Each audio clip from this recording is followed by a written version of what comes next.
this is a good list that I've put together, inspired by a couple of others and my own contribution, and I'd like to share this list with you. First, learning the power of purpose.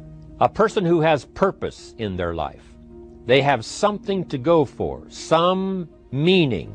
One writer described it, for some people it becomes a magnificent obsession. And for you and I, maybe it doesn't need to be that dramatic as a magnificent obsession. But it has to be something that does something to us, something that pulls us, especially into the future. You know, there are many influences on us. One is the influence of the past. Some people are always pulled back by the past. Some people are always pulled aside by the distraction. But here's what's powerful.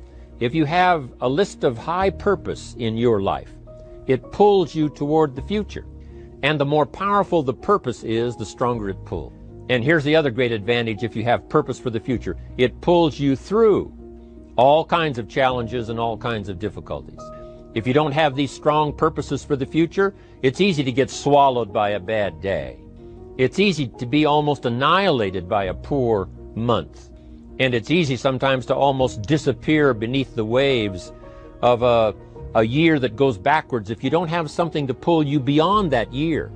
So if you want something to pull you through all kinds of challenges, all kinds of difficulties and things that come at you, you got to have something on out there, beyond today, beyond next week, beyond next month, beyond this year, that pulls you into the future. And the clearer it is, the stronger it pulls. The more dynamic it is, the more it affects your life, your spirit, your heart, your soul. It also creates imagination. It gets your mind working on how to achieve that purpose. And if your mind will work, and if your heart works, and if your spirit works, and if you have good input, like good ideas, I'm telling you, there isn't anything you can't accomplish. So that's one of the great powers that'll make a variable of you, and that is purpose. Here's the next one, self-confidence. Where does self-confidence come from? And this is the best advice I can give you on that. Not neglecting, first of all, the small daily discipline. Self-confidence really comes from feeling good about yourself. And one of the best ways to feel good about yourself is at the end of the day to know that you poured it on. You did your best. If you conducted a meeting, you did the best you could. If you made a phone call, it was the best phone call you could possibly make. If you wrote a letter, it wasn't a casual letter, it was your best letter.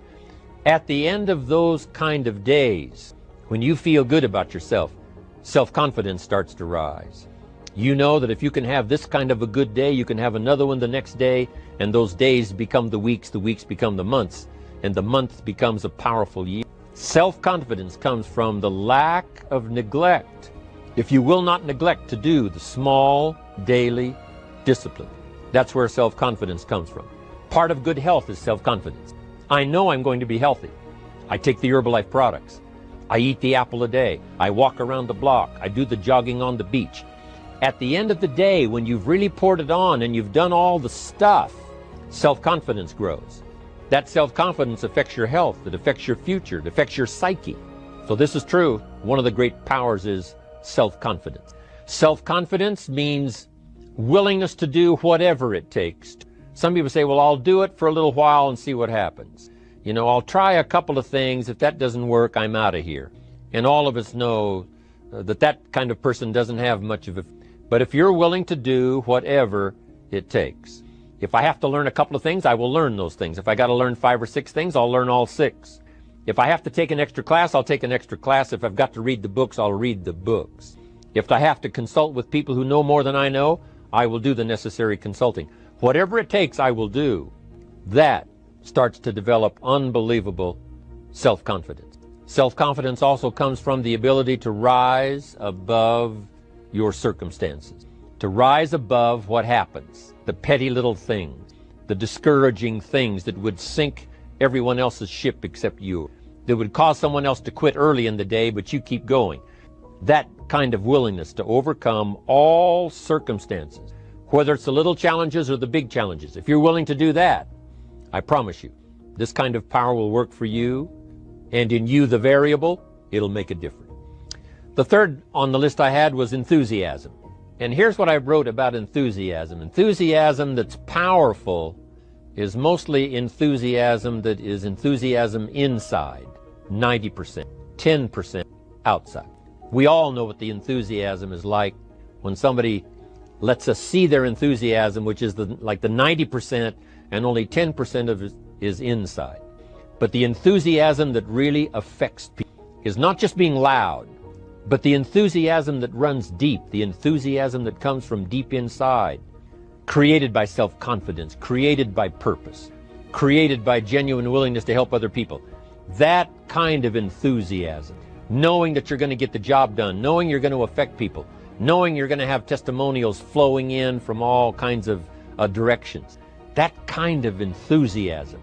A lot of it is quiet. A lot of it is unheard. And the 10% that's heard, it rings a bell. People call it genuine enthusiasm because they know that what you say in the outward display of your enthusiasm is only a small tip of the iceberg of the enthusiasm you feel inside that really motivates you to do the best job you can. Next on my list to help you become the powerful variable is expertise. Wanting to excel in all of the skills and settling for nothing less than an outstanding performance. If you're willing to be the best in your field, if you're willing to demand of yourself excellence in skills, to be the best that you can possibly be. In the training, do the best you possibly can. In doing a workshop, do the best you possibly can. Developing the skills of using your personality, developing the skills of language, developing the skills of influence, developing the skills of organizing. If you're willing to be an expert in all of the skills, Herbalife has the way for you to invest those skills and not only make a handsome living, not only make a lot of money, but if you would so desire and if it would be your purpose, a chance to make your fortune. Expertise, excellence in skills. Here was the next one on my list, making a powerful contribution to you, the variable, and that is preparation. Well prepared. And preparation, of course, involves a whole lot of things. A big share of our life is preparing, getting ready. When we go to the first grade in school, we're just preparing for the second grade. After we've finished 2 grades, the 2 grades prepare us for number 3. Sometimes it seems like a long, excruciating time, and the time will just seem like it'll never come when we can finally have the performance that we really want. But it takes time to prepare, it takes time to get ready. And the decisions you make in the preparation time, those are the decisions that last for a lifetime. Preparing to have a good day. It's that preparing, maybe the night before, maybe the couple of days before the day that you're going to put everything together. The preparation for a meeting means that you've taken it serious. The preparation for doing a workshop means you're serious about the workshop. You want to make the best contribution. That kind of preparation is important. But here's preparation that's very vital, and that is to prepare yourself for success. Life seemingly does not wish to waste success on the unprepared. Life says, why waste a fortune on this person? They're not prepared to do the right things with it. They're not prepared to use it wisely. If a fortune was bestowed upon this unprepared person, it would probably be wasted.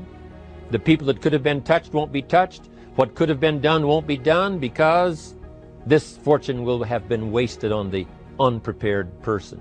So not only look for fortune, not only look for the promise, but prepare yourself and ask of yourself, what can I do to make myself ready? Because remember, life was designed not to give us what we want, not to give us what we need, but life was designed to give us what we deserve. Every value in life must be paid for, and those that pay are the ones that get it. It says those that give receive. Someone says, I wish to receive, I wish to receive. You don't have to concentrate on receiving. Just become a good giver. It says those that search will find. Someone says, well, I need to find some good ideas to help change my life for the future. Then to find good ideas, that doesn't come because you need them, it comes because you search for them. If you want good ideas, you got to go after them. You got to go to the class, you got to go to the workshop, you got to go to the training, go to the book, right? You got to go to the journal, right? Go where good ideas are being taught, go searching, go looking, because good ideas are not going to be wasted on those that are not seeking, searching, well prepared. So, prepare yourself to be ready for fortune when it comes, to be ready for challenge when it comes, to be ready for opportunity when it comes. Opportunity comes along and passes by the person that is not well prepared. I want to prepare myself this year for next year. Yes, I wish to be effective this year, but I'm also thinking of ways, how could I be better? How could my ideas be more powerful? How could they be sharper, more clear? How could I reach some people next year that I perhaps can't reach this year? I haven't reached deep enough into my own soul to affect some people. Some people just pass by and say, hey, what a good speech. But how could I make it stronger than that, deeper than that, more powerful than that? I cannot be as powerful as I could be next year. You know, you can't go to the 10th grade in the 5th grade. You just got to go through the grades. But the more you are prepared, when the 10th grade finally comes, now you can cash in and get 2 times, 3 times, 5 times more value from it by being prepared. I want to do my best this year for Herbalife, but I also want to get ready for next year, 1999. And then when the year 2000 comes, at the turn of the century, I want to be well equipped by language, by instinct, by temperament, by personality, by influence, to really be valuable the year 2000, 2001, 2, 3, 4, 5. That's my goal. I'm sure it's your goal. Now here's the next one. There's great power in self-reliance. Self-reliance means you simply look mostly to yourself. It would be nice if someone just gave you this, gave you this, gave you this. It would be nice if everyone did their job exactly as they're supposed to do it. But here's what you've got to do. Primarily rely on yourself. Primarily say, I'm the person responsible. And I will learn the necessary skills so that I can help people learn their skills. If I need lots of people to do certain things to build my organization, that is what I must have. But I've got to be the final backstop. I've got to be the final one that people can rely on. So that if this is missed and this is missed, I can catch up. I can fill the gap. I can do the job. We have to do it when we conduct meetings. We have to do it when we conduct training. We have to do it when we're in a class of just a few. What someone might have missed, we're there to fill in. Self-reliance. Primarily, we're learning to count on yourself. So that you can do this. Never complain and never explain. Here's the next key power, and that's image. There's many parts to image. The image that others see you as, the image you have with other people. And it's very important how other people see you. If they don't see you as a leader, chances are they won't pay attention. If they don't see you as being in control, chances are they won't have the trust. If they don't see you as knowing where you're going, what you want to accomplish, they probably won't follow. But if people can see you, if you have the image of someone that's in charge, in control of your life, your future, your destiny, in control of the situation, if they see that, that kind of image is powerful. It helps to win the day. It attracts other people. People want to be around people that are in control, that are powerful, but they know how to use their power, influential, but they know how to use their influence. That kind of image is important. But here's a very important image, and that is your image of yourself. The way you dress, the way you talk, the way you think, your capacity for learning, all of that is an important image that you have of yourself. The image that you have that if it needs to be learned, you could learn it. If there's a book that needs to be mastered, you could master it. If there's a skill that needs to be learned, why couldn't you get busy now and learn that skill? That kind of self-image, that I am continually trying my best to be the best I can. Because one of the most important places you have to look is into the future, yes. You've got to look into the past, yes. You've got to look around, yes. But one of the most important places you have to look is in the mirror. You know, how I appear to other people, that's important. But how I appear to myself is the ultimate importance. That kind of image, to where you'll develop the self-confidence, you'll develop the self-reliance. Now here's another one in my rather short list. The next word is character. Becoming a person of high values, a person of principle, a person of honesty, a person that earns respect. That kind of character. It took character when Mark started to put the marketing system together. How can we have a system that will build in the integrity, that people will know that if this happens, then this will happen. And if this goes wrong, here's the way to fix it. Unless you have the principles and the character and the integrity to put together a viable plan for a wide variety of people, then the system is not going to last very long. And I've been around long enough, and I'm sure you have been around long enough to see a lot of systems that got started, but they failed. And the reason is because they were not constructed with integrity. They were not constructed with character. They were not constructed with doing the right thing. They might have been constructed to take advantage, cash it out as quickly as possible and leave. Mark was involved when others took advantage of him all those years ago before Herbalife. When someone took advantage and didn't have the character, didn't have the principles, and didn't have the character to stay, the character to see it through, the character to do the right thing. So this is important, to develop the character within yourself, that people see you as honest, as fair, willing to do the right thing, willing to be helpful, but always willing to walk the center line, not to pass the line. When we come to an opportunity like Herbalife, especially multi-level network marketing, it is so dynamic, it is so powerful, and it is so possible in fortune making that sometimes people want to speed up the process by cutting the corners, by neglecting to do the right things, to cheat a little here, cross the line just a little bit, because then, it'll grow faster and you can cash in quicker. Not necessary here.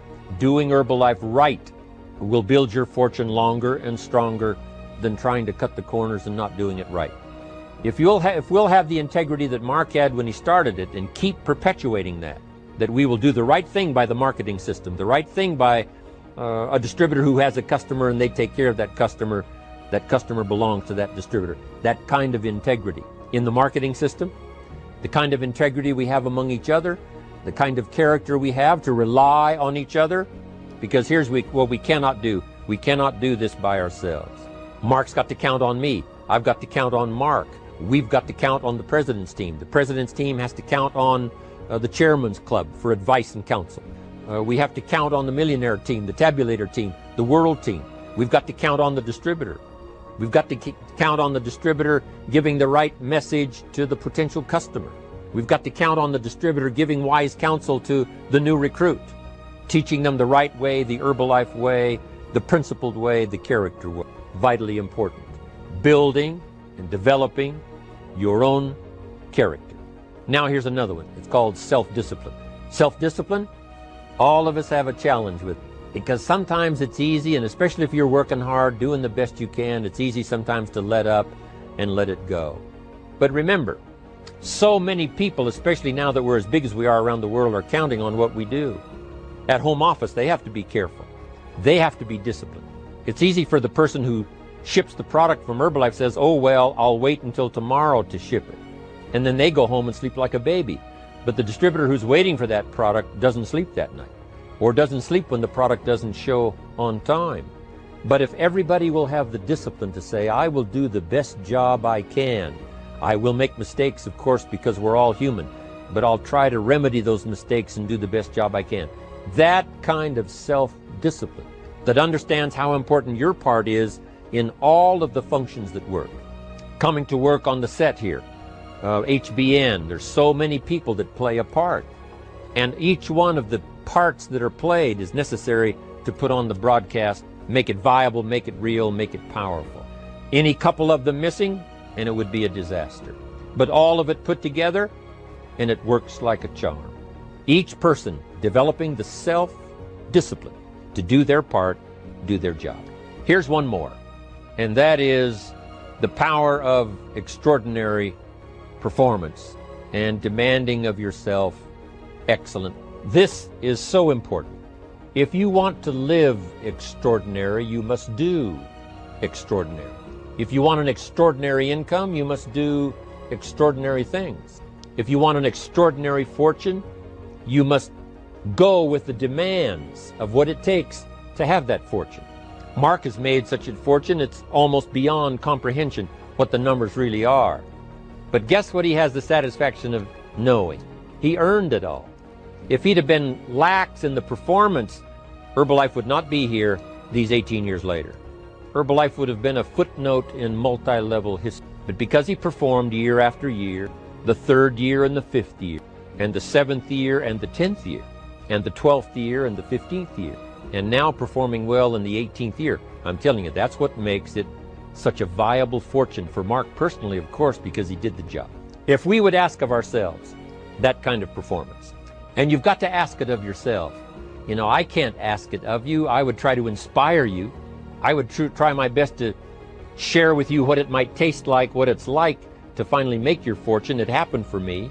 But here's what you must do. You must demand it of yourself. Society does not demand that you not have a heart attack. But if you want to escape having a heart attack, you must demand it of yourself. Society doesn't demand that you take Herbalife and improve your health. You have to demand it of yourself. Society doesn't demand that you jog around the block every morning. But if you want good health, you must demand it of yourself. Society doesn't demand that you read a couple of books a week and improve your intelligence and your knowledge. That you must demand of yourself. Society does not demand that you build a financial wall around your family nothing can get through. That's not a demand of society. But you must demand it. If you wish it, you must demand it of yourself. Society doesn't demand that you learn a list of 10 skills in order to ensure your own future and the future of your family. Society doesn't demand it, doesn't require it. It is not a law. But if you want the benefit, you must demand it of yourself.